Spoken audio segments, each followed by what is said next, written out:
Ihr habt also diesen Titel meiner Dissertation gehört. Das ist ein langer Titel.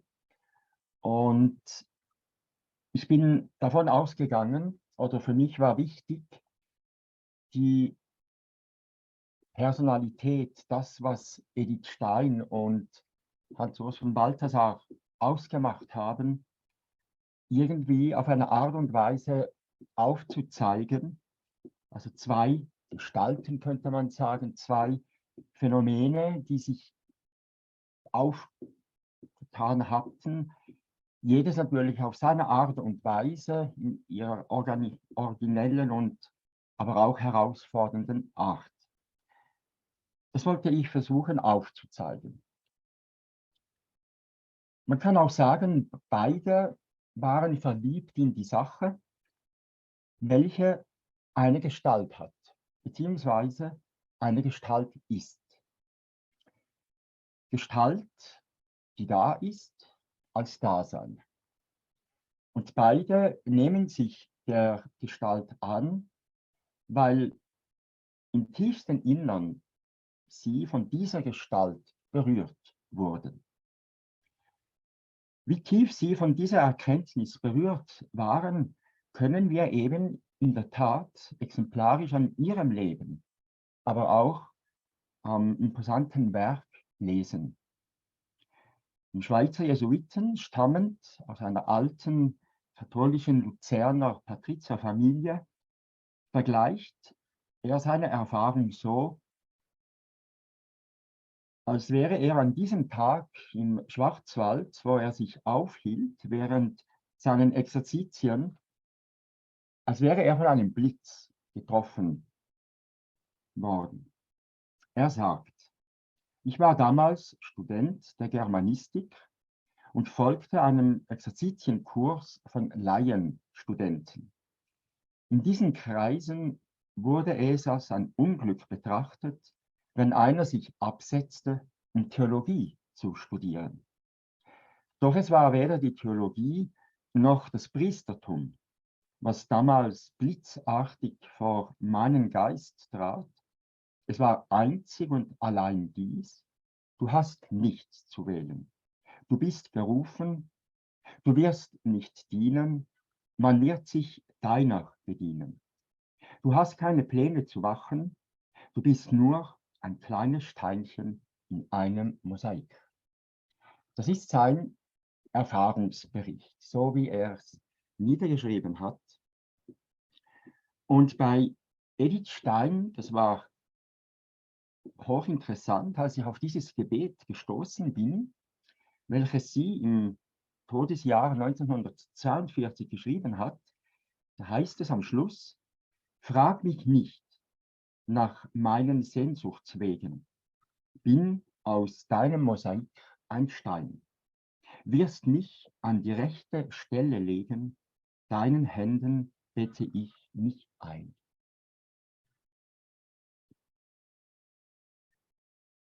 Das Dasein will also erkannt werden in seinem gegenwärtigen Sein. Und in der Gegenwärtigkeit liegen Sein und Erkennen. Gegenwärtigkeit ist Dasein als Zugewendetsein, Welt und Dinge in ihr sind gegenwärtig als mir zugewendet. Das Gegenwärtige ist hier im präsentischen Jetzt Gegenwärtige. Heute hat sich das Sprichwort erfüllt, das ihr soeben gehört habt. Es geht also um eine Aussage von Jesus, welche man im Lukas-Evangelium nachlesen kann, wo er also sagt, das, was ihr gehört habt, das hat sich jetzt in der Gegenwart, im Präsens, sich eröffnet. Und diese Gestalt hat mich selbst gepackt.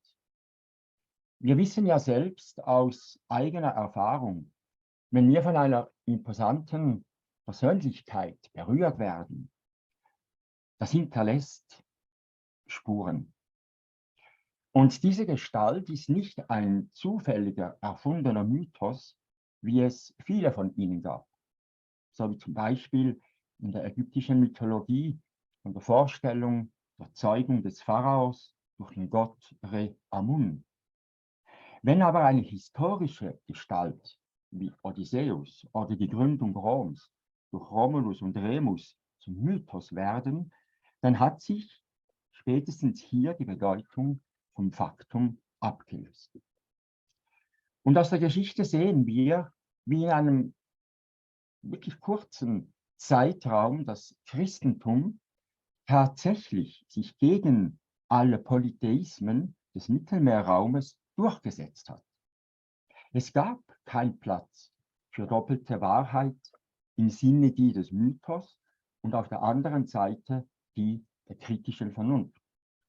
Das Christentum hat nämlich von Anfang an sich mit der griechischen Philosophie auseinandergesetzt und stets auf die Einhaltung des Grundsatzes geachtet, dass die Inhalte des Glaubens der kritischen Vernunft in keiner Weise widersprechen dürfen.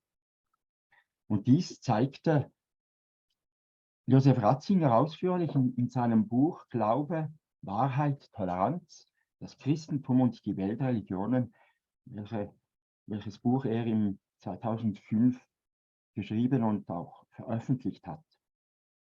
Und so kommen wir unweigerlich zu der ernst gemeinten Frage, worin denn sich das Christentum mit allen anderen Weltreligionen unterscheide. Also das heißt, gibt es ein historisches Faktum für die Legitimität des Christentums? Und man wird verblüfft sein. Es gibt ein solches Faktum, nämlich der Tat bzw. des Ereignisses der Inkarnation. Was besagt das christliche Inkarnationsdogma? Dass Gott in seinem einmaligen Herabsteigen in das Gegenteil seines Selbst, sprich in die Endlichkeit von Raum und Zeit eintritt. Die Menschwerdung Gottes ist also das Losungswort. Aus einem Faktum wird ein Konkretum, Universale, und dieses Konkretum führt unweigerlich zu einem Paradox. Und das ist damals und nicht weniger heute so geblieben, wird auch so verstanden und gesehen. Da man heute aber von einer neuen Prämisse ausgeht, nämlich der des Relativismus, oder wie Wolfgang Welsch meint, wir stünden gar vor einer Derealisierung des Realen. Das heißt, wir erleben eine Überblendung von der Wirklichkeit durch die Bewegung der Banalisierung, die hinter den schillernden Ablenkungen des Spektakels die moderne Gesellschaft weltweit beherrscht, und dies führe zur mystischen Selbsthingabe an die Transzendenz der Ware.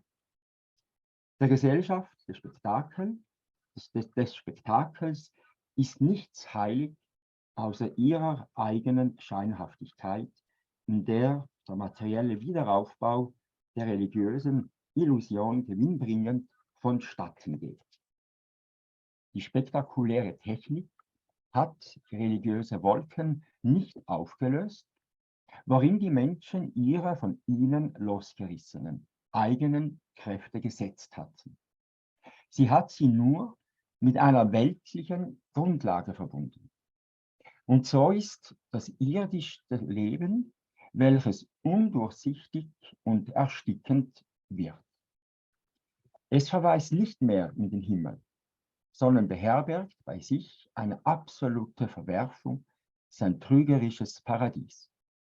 Das Spektakel ist die technische Verwirklichung der Verbannung der menschlichen Kräfte in ein Jenseits, die vollendete Entzweiung im Innern des Menschen. Wir befinden uns grundsätzlich in einem profanen und spirituellen Mangel durch Ereignisfülle kompensierenden Gesellschaft des Spektakels. Öffnend das Schweben über den Dingen den Blick auf das schillernde Konsumgetriebe.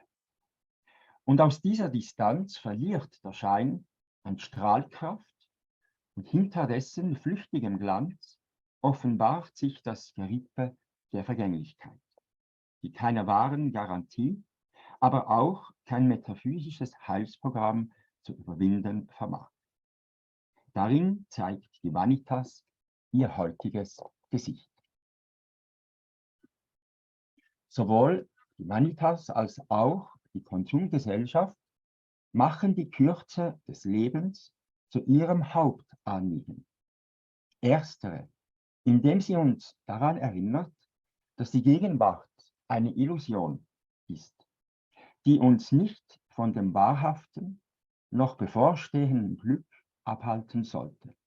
Und letztere, indem sie die Lebenszeit des Menschen zu steigern sucht, der weiß, dass ihm nichts über den immanenten Horizont der menschlichen Erfahrung hinaus erwartet. Und so bekam die Dissertation eben diesen Titel. Die Gestalt, Werdung im Werk und Denken Hans-Urs von Balthasar und Edith Stein und im Vollzug ihres christlichen Lebens. Und dann als nachfolgender Titel ein christliches, positives Experiment ihres Glaubensvollzugs als Ansatzpunkt für die Neuentdeckung der inkarnatorischen Theologie. Und all das gesehen als eine Chance für eine Erneuerung der Kirche. Die Gestaltwerdung.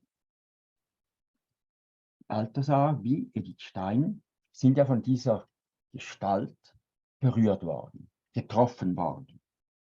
Und das hat sich im Leben von beiden eben sich exemplarisch dann ausgezeigt.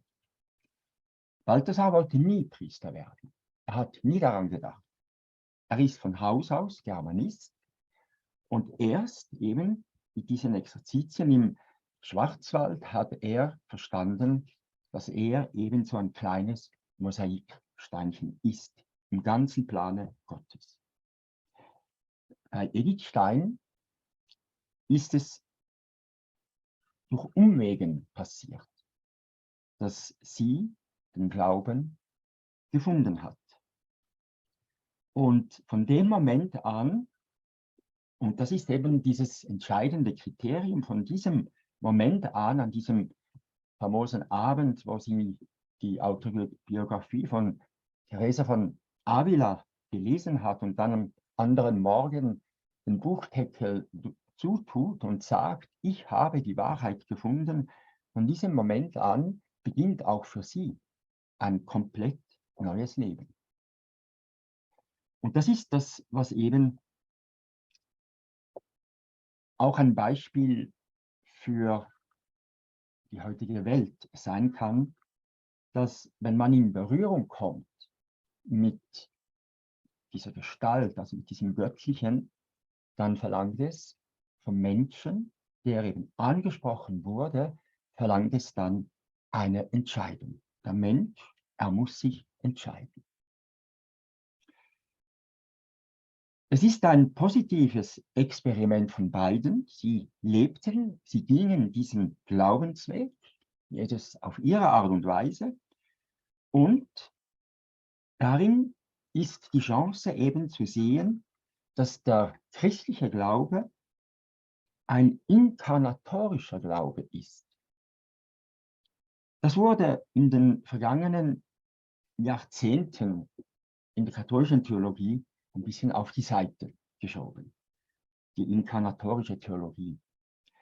Und als die Pandemie 2020 ausgebrochen ist, wurde das auch in einem negativen Sinne, also könnte man sagen, auch festgestellt, wie nämlich die Kirchen auf die Beschlüsse der einzelnen Regierungen in Deutschland, wie bei uns in der Schweiz vom Bundesrat, wo es einfach dann geheißen hat, auch die Kirchen müssen Türe schließen und den ganzen Betrieb herunterfahren und die Leute sollen einfach via Fernseh die Gottesdienste mitfeiern und dabei sein. Also der ganze liturgische oder auch sakramentale Leben, das wurde komplett heruntergefahren.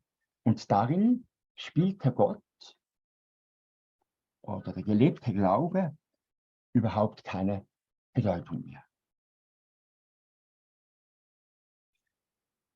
Und alles am Schluss der Dissertation, und die ist ja auch jetzt in aller Munde, dieses Wort der synodales Weges,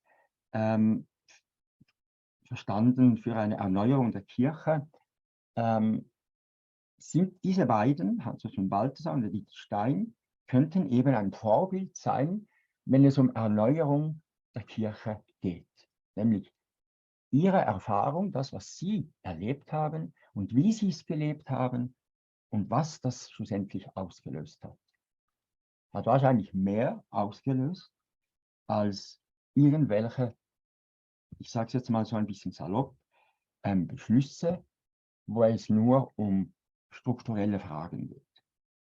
Weil eine Kirche oder wenn sich eine Kirche erneuern soll, und das wissen wir aus der Geschichte, waren es nie in erster Linie strukturelle Fragen, sondern es ging immer ans Fundament. Es ging immer um die Frage, welche Rolle spielt Gott im Leben? Jesus Christus, ist er die Mitte oder ist er es nicht? Alles dreht sich, wie gesagt, bei beiden Persönlichkeiten um den zentralen Punkt der Gestalt. Und Balthasar würde eben noch hinzufügen, dass diese Gestalt die Mitte ist, worauf alles zurückgeht und von dort wieder hinausführt. Es wurde die Anfangsfrage gestellt unter den jeweiligen spezifischen Lebensbedingungen, sei es bei Francis von Balthasar wie bei Edith Stein, und ihrer Zeit Gottes Erfahrung möglich war und welche Konsequenzen dies für ihren Lebensweg hatte. Wie können wir immer mehr Mensch werden wollen? Eine ganz zentrale Frage. Sei es bei Edith Stein, aber auch bei Hans-Urs von Balthasar. Und interessant dabei sind Aussagen von ehemaligen Schülerinnen aus Speyer, wie sie ihre ehemalige Lehrerin beschrieben hatten. Wir fanden, da zitiere ich, in ihr etwas sehr Seltenes. Die totale Übereinstimmung zwischen ihrer Lehre und ihrem persönlichen Leben.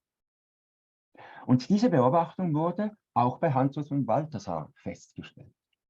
Als er nämlich am Scheidepunkt einer wichtigen Lebensentscheidung stand, weiter als Jesuit in seiner liebgewonnenen Familie zu leben oder fernab von ihr mit der Basler Ärztin Adrienne von Speyer einen neuen Weg mit Laien beschreiten zu wollen, von dem nicht das geringste bekannt war, vergessen noch der Begriff Laie oder Laienbewegung bekannt gewesen war. Diese Erfahrung geht zurück in die 40er Jahre. Wir müssen uns das so sehen. In den 40er Jahren, da war die Kirche die Hierarchie, da gab es der Priester, der Bischof, der Papst und unten war das Volk. Aber der Begriff Laie, so wie wir es heute kennen, den kannte man noch nicht.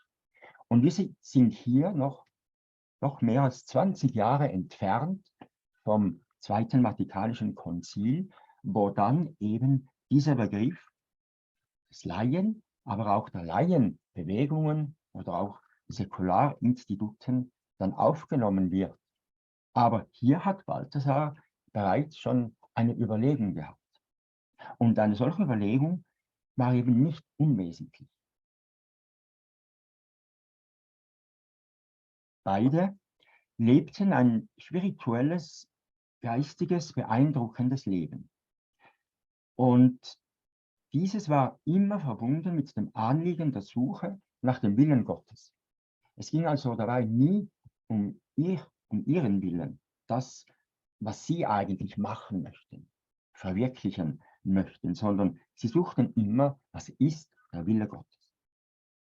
Das Woraufhin im Leben der beiden zeigt sich eben gerade im Leben und dem klaren Denken durch ihr Werk hindurch.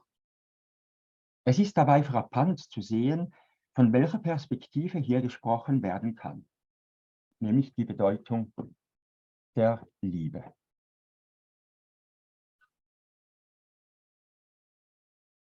Die Liebe, Gott selbst, denn er wird ja als die Liebe schlechthin beschrieben.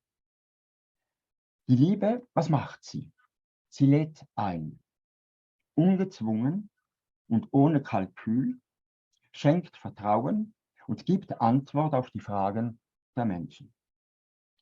Die Liebe führt in die Wahrheit und letzteres eröffnet sich dem Gegenüber als eine personale Liebe. Scheinbar gibt es da immer Probleme. Da diese Erfahrung so stark ist, bestimmt fortan die personale Liebe das gesamte weitere Leben dieses Menschen. Ein Zurückgehen ist fast unmöglich, denn es geht jetzt um die Entfaltungsmöglichkeiten für jedes Individuum nach seinen Begabungen und Fähigkeiten, Menschsein zu entwickeln. In der Kreuzeswissenschaft erkennen wir das anthropologische Denken Steins in ihrer Dimension von Kreuz und Liebe. Und die Kreuzeswissenschaft selbst bestimmt ihr Leben und Denken, sowie ihres Lebens. Und das ist, was eben tief beeindruckend ist. Eine Person ist von außen nur so erkennbar wie die belichtete Oberfläche einer dunklen Tiefe, sagt ja Edith Stein in Endliches und Ewiges Sein. Doch gerade dieses verborgene Leben im Innersten mit Gott, wie es wohl bei allen Heiligen sich zugetragen hat, diese geschenkte Liebe führte die beiden immer mehr in die Stille und in das Schweigen. So gesehen sind Balthasar und Edith Stein glaubwürdige Beispiele für uns, da sie uns etwas über die Tiefe eines geerdeten Glaubenslebens aufzeigen und andererseits, was das Wesen, die Heiligkeit eines Menschen ausmacht. Der Mensch, damit seine Entfaltung ein Ziel hat,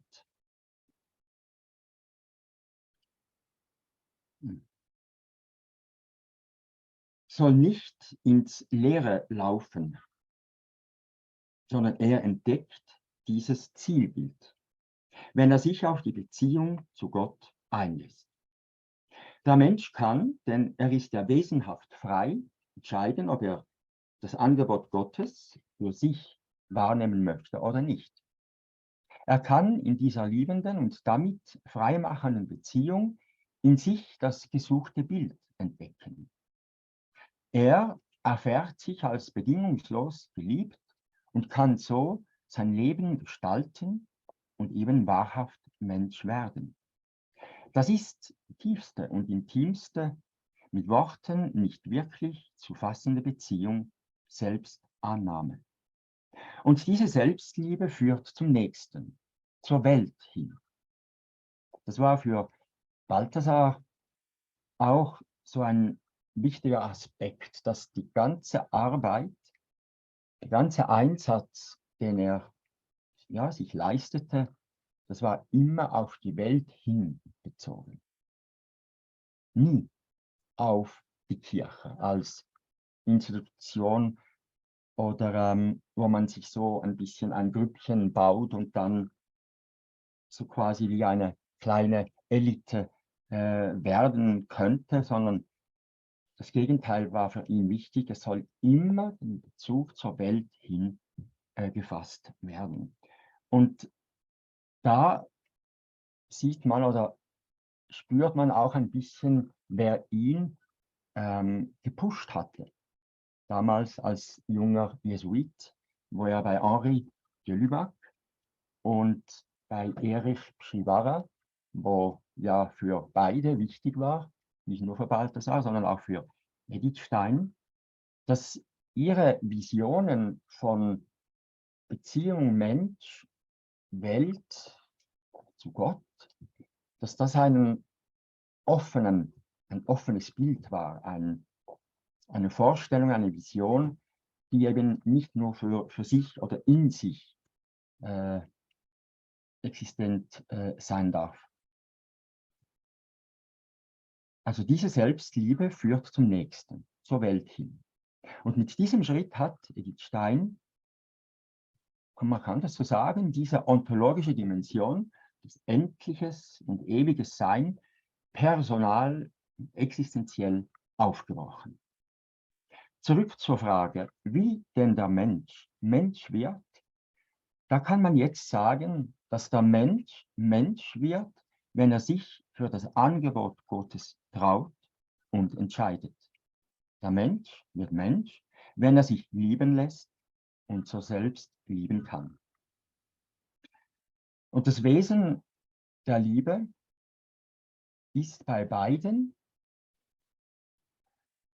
das staune ich auch immer wieder, weil Balthasar und Edith Stein, sie hatten sich ja nie getroffen. Und das ist noch erstaunlich, weil Balthasar als Germanist, er hatte ja sehr viele Bücher geschrieben, auch aus dem Französischen übersetzt und von Schriftstellern und so weiter. Aber er hatte eigentlich nie etwas von Edith Stein genommen. Aber vom Denken her, von gewissen Vorstellungen her, gibt es sehr viele Parallelen. Und eben eine dieser Parallele ist diese Hingabe. Liebe ist Hingabe, sie gibt sich hin. Und es geht hier um eine Liebe, die sich durchkreuzen lässt. Eine Liebe, die in letzter Konsequenz bereit ist, sich selbst ganz hinzugeben, sich ganz zu verlieren. Es geht also um eine Liebe, die nicht nur in das Leid begleitet, sondern die selber Leid wird und so Leid sprengt. Diese Liebe kann passiv, erduldend und aktiv, kämpferisch zugleich sein. Sie entbindet die Kräfte, die die Gesellschaft wirklich wandeln, zu mehr Menschlichkeit hin. Der menschgewordene Gott wird wahrer Mensch und kann sich so ganz dem Leid hingeben, um so den Menschen liebend das Angebot wahren Lebens zu machen. Es geht also darum, das zu leben, was Gott ist. Und was ist es? Es ist der Ruf in diese Imitatio Dei, ein Ruf zum Menschwerden. Balthasar hat diese zentrale Aussage, dass Jesus der Christus sei, welche ja zur zentralen Kernbotschaft des Bekenntnisses zu Jesus von Nazareth gehört. Zu dieser Aussage hat er sich sehr viele Gedanken gemacht. Und wir wissen ja, dass es verschiedene Wege gibt, dieser Aussage gerecht zu werden. Die frühkirchliche Tradition bis in die heutige Zeit hinein hat in der Regel den dogmatischen Weg beschritten, um so eben in dieses Mysterium Christi einzudringen und einigermaßen verstehen zu wollen. Meines Erachtens ein legitimer Schritt, der hier nicht zur Diskussion steht. Jedoch, wenn wir den Blick auf die Fragen und Probleme des heutigen Menschen und welcher noch zusätzlich ausgelöst wurde durch die ganze Covid-Pandemie, zeigt mir, dass der dogmatische Ansatz heute nicht mehr oder als nicht mehr der einzige gangbare Weg verstanden werden kann. Und zweitens, ausgelöst eben durch diese Pandemie, wurde auf eklatante Weise der Glaubensverlust innerhalb kirchlicher Strukturen sichtbar. Es ist ja interessant, dass dieser kleine Virus, wirklich ein kleiner Virus, viele Sachen aufgedeckt hat in unserer Gesellschaft, wo wir alle dachten oder meinten, es würde funktionieren, es sei alles geklärt. Aber dieser Virus hat es geschafft, weltweit Sachen aufzudecken, die eben nicht klar sind, die nicht geklärt sind. Und eben auf kirchlicher Ebene haben wir festgestellt, dass hier ein enormer Glaubensverlust vorhanden ist. Ist der Glaubensverlust als Zeichen mangelndes Gottvertrauen zu sehen, zu verstehen? Oder ist es eine Verabschiedung des christlichen Inkarnationsdogma? Kann daraus eine wahre und bereichernde Erneuerung der Kirche, in der heute ebenso viel unter dem Begriff synodaler Weg gesprochen wird und über ihn auch geschrieben wird, ausgegangen werden? Es ist eine berechtigte Kritik bzw. Skepsis angebracht. Doch gehen wir der Reihe nach. Gestalt, Werdung als etwas Sichtbares, das durch die Person, welche sich angesprochen fühlt, öffnet sich für das Göttliche. Und es ergreift von einem Besitz, welches ich durch das Ergriffensein an mir geschehen lasse. Erinnern wir uns noch einmal an diese Erfahrung, wie sie eben Balthasar selbst beschrieben hat, im Schwarzwald, als Mosaiksteinchen, das nicht selbst über seine Bestimmung entscheidet, sondern du selbst bist für etwas bestimmt.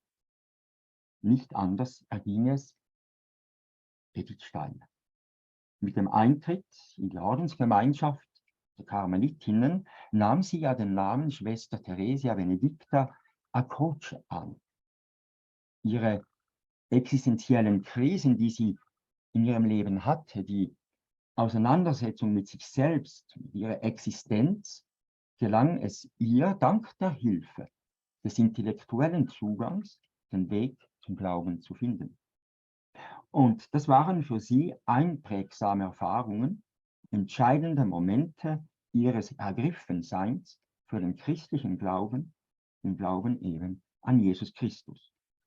Und gerade ihre biografischen Angaben zeigen, wenn es um den Zugang des Verstehens zum Glauben geht, die Bedeutung des Ergreifen Gottes. Dies setzt ein Ergriffenwerden voraus. Und dies ist die Gnade. Die Gnade muss da sein. Ohne diese Gnade können wir nicht glauben. Mit dem Gerufenwerden entsteht eine personale Gemeinschaft mit dem Rufer. Mit diesen beiden großen Gestalten ist also ein Hauptanliegen meiner Dissertation, dass einerseits ihr Werk verglichen werden soll mit dem jeweiligen Verständnis des Gestaltbegriffes und durch die jeweilige Glaubenserfahrung vertieft werden soll. Und so dann auch Gemeinsamkeiten aufzeigen zu können. Und andererseits sind die beiden Ansätze für uns heute und für die aufbrechenden Fragen der gegenwärtigen Glaubens, welche immer auch eine Kirchenkrise ist, eine wichtige Hilfe und Stütze. Ich betrachte beide als große Denker, die im Glauben fest verankert sind, obwohl sie als unzeitgemäß und was sie dadurch wieder sympathisch macht, nämlich zeitgemäß sind und sie bleiben. In der Mitte steht ja die Kenose des Sohnes.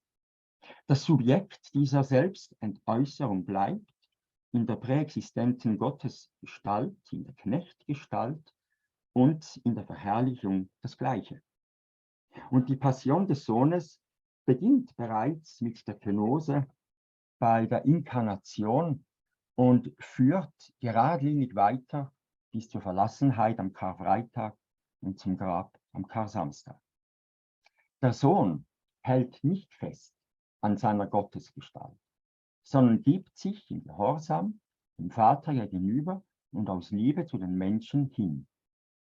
Auch der Vater aufgrund von Unabänderlichkeit seines Ratschlusses gibt den Sohn dahin und der Geist verbindet als gegenseitige Gabe beide.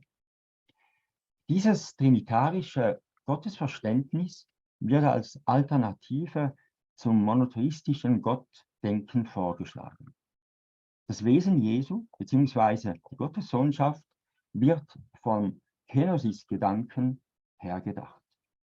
Und darauf rekurrierend könnte versucht werden, das Bekenntnis zu Jesus von Nazareth als dem Christus und Kyrios, als dem Sohn Gottes, mit neuem Akzent zu artikulieren, insofern die Stringenz der Kenose begründet und darauf verweist, wer die Person Jesus Christus theologisch in Wirklichkeit ist. Unser fragmentarischer Glaube unserer Zeit ist im Gefühl her fundiert, aber es fehlt ein festes Fundament. Und wo kein festes Fundament vorhanden ist, gibt es keine starke Theologie und wird mehr und mehr von subjektiven Vorstellungen und Meinungen ersetzt. Und dies führt unverkennbar zum Relativismus. Auch hier hat Josef Ratzinger schon als Professor, aber auch dann später als Papst Benedikt immer hingewiesen auf diesen Relativismus und dass sich die Kirche eben sich entweltlichen solle. Und wo hat er eine solche Auffassung? Ich denke, hier ist entscheidend, wie auch für Balthasar das Johannesevangelium, nämlich dort, wo es heißt, diese Stelle, wo Jesus sagt, sie sind von der Welt und doch sind sie nicht in der Welt oder von der Welt. Also wir sind in der Welt, wir leben und wir atmen und wir sind in dieser Welt aktiv und doch sind wir es nicht, weil es ja nicht schlussendlich die ewige Heimat, dort wo wir sein werden am Schluss, das ist nicht diese Welt. Beide waren große Denker, hatten eben diese geistige Tiefe, dieses geistliche Leben. Und wenn wir uns ihrem Werk öffnen, sich mit den Fragen und Verirrungen unserer Zeit auseinandersetzen und vergleichen, dann ist das eben diese Chance für eine gesunde und für eine befreiende Theologie. Und eine solche gesunde und befreiende Theologie wird hellhörig für die subjektive Depravierung. Und gerade ihre Kirchlichkeit, ihr Gottvertrauen und ihre Opferbereitschaft sollen Beispiele für uns sein, anstelle der gängigen Haltung der Doppelzüngigkeit und Prinzipienlosigkeit, welche in vielen christlichen Gemeinschaften anzutreffen ist. Diese Glaubens-, aber auch Kirchenkrise unserer Zeit geht eben, wie schon gesagt, zurück, dass der Glaube der Kirche durch die persönliche jeweilige Meinung ersetzt wird. Und dass diese, das ist so ein Begriff der knienden Theologie, von der Balthasar, aber auch Edith Stein immer wieder sprechen, eine kniende Theologie, also eine Theologie, die aus dem Gebet, aus der Stille, aus dem Hören des Wortes entstammt und wächst, dass eine solche kniende Theologie im Glauben der Kirche dienen kann. Und eben nicht einfach nur eine Funktion ist. Und Theologie ist in erster Linie Glaubenswissenschaft. Und dies haben wahrscheinlich viele Laien, aber auch Kirchenfunktionäre vergessen. Ich war damals, als die Pandemie ausgebrochen ist, noch in der Pfarrei tätig. Und wir hatten diese Weisung ja erhalten, dass wir eben die Kirchen schließen müssen und Weihwasser und alles diese Sachen auf die Seite legen. Und wenn wir Eucharistie feiern, dass es eben nur privat sein darf. Komplettes Verbot, zu den Menschen zu gehen, in die Altersheime. Dort, wo Menschen am Sterben sind, die waren für sich allein gelassen. Und ich weiß noch ganz gut, in der ersten Woche habe ich mir einfach die Frage gestellt, kann ich das mit meinem Verständnis, was Priestersein bedeutet, kann ich das so mit diesem Entscheid der Bischöfe vereinbaren. Und dort habe ich gemerkt, ich kann das nicht. Es geht nicht. Ich habe dann begonnen, die Kirchen nicht mehr zu schließen. Die waren offen. Ich bin in die Altersheime gegangen und obwohl zuerst die Leute und die Leitung, die Hausleitung so natürlich erstaunt gewesen war, aber sie wissen nicht, wie viel es gegeben und gebracht hat und auch beschenkt wurden, diese Begegnung mit diesen Menschen, die eben dort lebten. Die hatten mir mehrmals gesagt, es sei schön gewesen, auch nur für eine kurze Zeit, wieder mal jemanden zu sehen, um mit ihm über diese Sachen zu sprechen. Sie hätten keinen Kontakt zur Familie, zu Angehörigen und so weiter. Aber auch in der Eucharistie, wenn ich am Morgen in der Kirche die Eucharistie gefeiert hatte, kamen immer wieder Leute hinein. Ich habe einfach gesagt, schaut, ihr müsst einfach aufpassen, Distanz und so weiter. Ihr kennt die Sachen, ihr kennt die Regeln, aber wir können Gottesdienst feiern. Und da weiß ich nicht, wie weit wir da wirklich gedient haben oder ob wir eigentlich unseren Auftrag verraten haben. Das weiß ich nicht. Und was das bei den Menschen auslöst. Und das hat eben mit dieser Frage zu tun. Hat Gott in unserem ganz konkreten Leben noch eine Bedeutung? Weil dieser Begriff oder das Gott in dieser ganzen Zeit war nie ein Thema.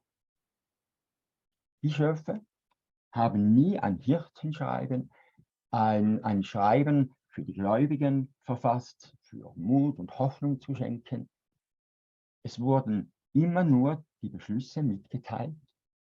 Das am Schluss, das war ja ein Papierhaufen, das war ja kaum zu überbieten, aber dass Gott, dass der Glaube auch einen Bestand haben könnte, das war komplett auf der Seite. Und das ist eben ein Zeichen von dieser Glaubenskrise. Entschuldigung, Herr Böhmann. Entschuldigung, wir sind schon ein bisschen über die Zeit raus. Ich müsste Sie bitten, langsam zum Ende zu finden. Dann komme ich langsam zum Ende, genau.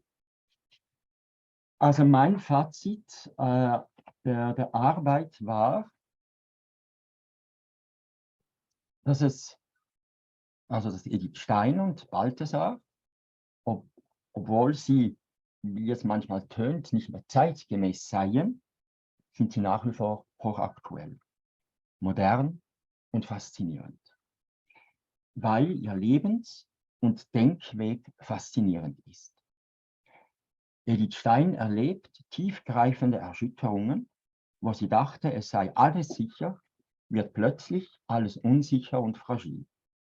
Gibt es Sicherheit? Was ist der Mensch und zu was kann er noch werden? Und das sind alles Fragen, die der Mensch heute sicher auch stellt. Und in Edith Steins Leben wird deutlich, wie aber auch bei Balthasar, woran jede Religiosität reift. Sie bricht mit jeder Form von Religion, die sie als einen bloßen Ritus, eine leere Konvention erfährt, bricht sie ab. Religion muss, will sie echt sein, in der Tiefe der Existenz verankert sein. Und das ist der erste Punkt, wenn es um Erneuerung in der Kirche, aber auch des Glaubens gehen soll. Diese Verankerung in der Tiefe der Existenz. Und es sind Begegnungen, die ihre Suchbewegung begleiten. Und viele Gemeinden sind heute kaum mehr solche Erfahrungs- und Begegnungsräume, beziehungsweise werden als solche nicht mehr wahrgenommen. Edith Stein sucht die Antwort auf ihre Fragen zuerst ja in der Phänomenologie von Husserl. Alles Selbstverständliche kann hier neu untersucht und einer Klärung zugeführt werden. Und alle ihre Kräfte werden entbunden. Die Phänomenologie macht die Vorurteile bewusst und befreit zu einem Denken, das sich an der Sache orientiert. Und dabei entdeckt sie in der Einfühlung dieser Erkenntnisstruktur, die der Gefahr einer solipsistischen Verengung, wie sie im Denken Husserls zumindest latent gegeben ist, eine grundlegende Absage eben erteilt. Und sie stellt heraus, dass das Ich und der andere und damit auch die Welt als gegeben anzusehen sind. Das Ich als notwendige Trägerstruktur ist nicht unhinterfragbar. Das Ich wird durch den anderen erst zum Ich und der andere wird so zum Du und ein Wir kann daraus entstehen. Eine Gemeinschaft und Staat können jedoch niemals an die Stelle des Ichs treten. Vielmehr stehen die Gemeinschaft und der Staat im Dienst der Ich-Werdung des Menschen. Und dieses Prinzip gilt eben auch für die Kirche. Edith Stein vernetzt in der Person Erkenntnistheorie und Ontologie und so öffnet sie phänomenologisches Denken für die existenzielle Dimension, ohne sich um phänomenologische Klarheit und Erkenntnissicherheit zu bringen. Und diesen Vorgang sehen wir eben auch bei Hans-Urs von Balthasar. Obwohl Edith Stein ja keine Thomistin ist, aber sie hat Thomas von Aquin gründlich studiert, entwickelt sie ihr eigenständiges Denken eben in diesem Dialog weiter. Und gerade zum besseren Verständnis der Intersubjektivität des Gedankens und des Begriffes der Liebe. Die Öffnung auf die anthropologisch-existenzielle Perspektive, die nicht nur ihrem wissenschaftlichen Erkenntnisinteresse entspricht, trägt sie auch in das theologisch-christlich-philosophische Denken ihrer Zeit hinein. Die Philosophie konnte in der Zeit der existenziellen Krise dem Anspruch der Letztbegründung nicht mehr gerecht werden.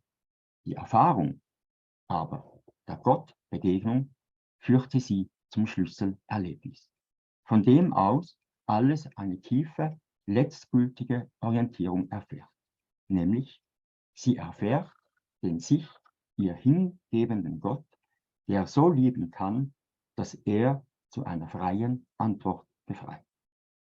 Die Beziehung zu Gott wird zu der Wurzelbeziehung.